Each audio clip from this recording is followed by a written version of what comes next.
தமிழ்நாட்டில் உள்ள தமிழ் மக்களுக்கு நான் கூறிக்கொள்றது என்னன்னு சொன்னா, தமிழ்நாடு எப்பயுமே பரபரப்பா தான் இருக்கும். ஏன்னா ஒரு பிரச்சனை முடிஞ்சோன்னா ஒரு பிரச்சனை முடிஞ்சோன்னா ஒரு பிரச்சனை. ஆனா எந்த பிரச்சனையும் இது வரைக்கும் முடியவே கிடையாது. ஏன் தெரியுமா? அரசியல்வாதிகள் உங்களை தூண்டி விட்டு குளிர் காயிறாங்க. அவங்களுக்கு நல்லா தெரியும் தமிழ்நாட்டில் உள்ள தமிழை மாதிரி வடிகட்டின முட்டாளி எங்கேயும் கிடையாதுன்னு.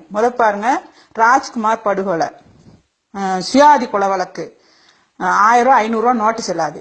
இப்ப இந்த ஜெயலலிதா அம்மா இறந்து போயிட்டாங்க, அவங்க நல்லா இருந்தாங்க, அப்படி இருந்தாங்க, மர்மமா இருக்கு, அதான் இப்ப ஆடுறீங்க. இதுக்கெல்லாம் முடிவு கிடைக்கும்னு நினைக்கிறீங்க? ஒரு நாளும் கிடைக்காது. ஏன்னா ஒரு பிரச்சனை முடிய முடுக்க இன்னொரு பிரச்சனை தூண்டிடுறாங்க. அவங்களுக்கு தான் திரும்பி நீங்க முட்டாள்னு ஆடுவீங்க, ஆனா பிரச்சனை முடிவு தேட மாட்டீங்க.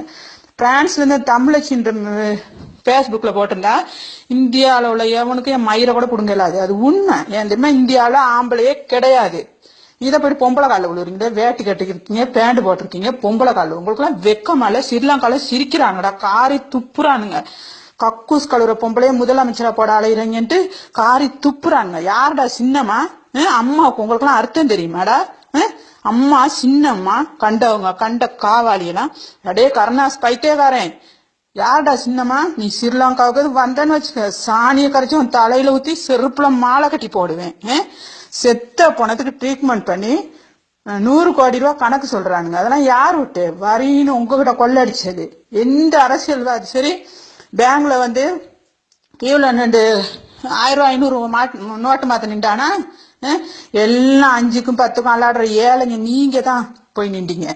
சுய புத்தி சுய மூளை அப்படின்னு ஒண்ணு இருந்தா இன்னுமே ஒரு சோத்து பார்சலுக்கும் காபத்தை சாராயத்துக்கும் ஓட்டு போடாதீங்க. நல்லா யோசிங்க. தாமதமான பரவாயில்ல, நல்ல தலைவரை தேர்ந்தெடுங்க. சரியா? ஸ்ரீலங்காவில எங்களுக்கு தமிழ்னு சொல்ல வெக்கமா இருக்கு. நாங்கெல்லாம் காலில் விழுந்து கும்பிட மாட்டோம். ஸ்ரீலங்காவில கை கொடுப்போம். ஏன் தெரியுமா? சந்தர்ப்பம் தான் கவுத்துடுவோன்ட்டு. எந்த நாட்டுல சரி பொம்பளை காலில் விழுந்து கும்பிடுறாங்களா ஆம்பளைங்க? தமிழ்நாட்டுல மட்டும்தான் விழுந்து கும்பிடுறானுங்க. எனக்கு ஸ்ரீலங்கால கேட்டுக்கிட்டு எங்களுக்கு இருக்கே இல்லை, எங்களுக்கு வெக்கமா இருக்கு. அதனாலதான் இந்த வாய்ஸ் மெசேஜ் போடுறேன். தயவு செஞ்சு நல்ல மூளை நல்ல புத்தி உள்ளவன் இதை கேட்டீங்கன்னா ஒவ்வொருத்தனுக்கு ஷேர் பண்ணுங்க. அப்படி இல்லாட்டி நீங்க ஒரு நாள் திருந்த மாட்டீங்க, உங்களை திருத்தவும் இயலாது. நீங்க வந்து அரசியல்வாதிக்கு செருப்பு தூக்கையும் அவனோட துண்ட தூக்கையும் தான் உதவுவீங்க. உங்களை வச்சு அவங்க நல்லா குளிர் காய்வானுங்க. நீங்க எந்த நாளும் 5க்கும் 10க்கும் அல்லாடிக்கிட்டு தான் இருப்பீங்க. சரி, நான் வைக்கிறேன்.